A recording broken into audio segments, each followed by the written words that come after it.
The scream jolted me awake before I even understood it was hers. A sharp, broken sound, like something inside her had snapped. I stumbled out of bed, heart slamming against my ribs, and found Emily crumpled on the bathroom floor, clutching her stomach, sweat slicking her face. "Don't," she gasped when I reached for her. "Don't touch me." Something in her voice, fear, guilt, something darker, chilled me deeper than the sight of her pain. I called the ambulance anyway. The ride to the ER was a blur of fluorescent lights and uneven breaths. She wouldn't look at me. Every time I tried to meet her eyes, she flinched, like my gaze might burn her. At first, I thought it was pain. But as minutes passed, as I replayed the past few weeks, a different kind of ache settled in my gut. Her late nights. The sudden phone lock. The way she'd jump at notifications and turn her body away from me while texting. The hollow kisses. The half-truths. I told myself she was stressed. That work was consuming her. That she loved me, because she always had. But now? Now something felt unmistakably wrong. In the ER room, she sat on the bed with her arms wrapped around herself, trembling even as the painkillers kicked in. The doctor stepped outside, leaving us alone in a silence thick enough to choke on. I said softly. "Tell me what's going on." Her lips quivered. "You don't want to know." My stomach twisted. "I do." She finally met my eyes, and in that moment, I saw everything she'd been hiding. Fear. Shame.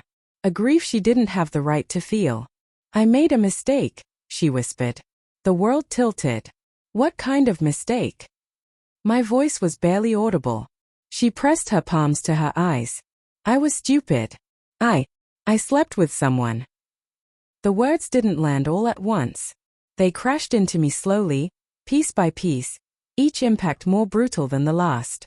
My ears rang. My throat closed. For a second, the room flickered like a glitching movie reel. I opened my mouth, but no sound came out. She kept talking anyway. "It was one night. I thought," her voice cracked. "I don't know what I thought. But tonight, something happened. Something wrong." I forced myself to breathe. "What do you mean, something wrong?" Her hands lowered from her face, and her expression hollowed. "I think he drugged me." A cold wave rolled through me. Anger, disgust, protective instinct, heartbreak all twisting into something impossible to name. Before I could respond, the doctor returned, holding a clipboard and wearing that careful, practiced expression that doctors use for news people don't want to hear. "Emily," he began, "your symptoms are consistent with an adverse reaction. Not from a drug we can detect, but from an allergic response. Specifically," he hesitated, glancing at me, "specifically to latex." I blinked. "She's not allergic to latex." The doctor shook his head. "She is now. Sensitivities can develop randomly. The reaction was severe and immediate. It means the contact happened recently." Emily's face drained of color.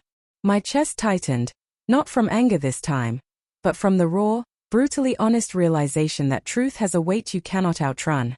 She whispered, "It happened earlier tonight." The doctor left. The silence returned, heavier than before. I stared at her. At the woman I loved. The woman who betrayed me. The woman who was now shaking, terrified and ashamed, on a hospital bed. She finally spoke, voice barely a breath. "I didn't just break us tonight. I broke myself." And for the first time since the scream woke me, I didn't know whether to hold her or walk away forever.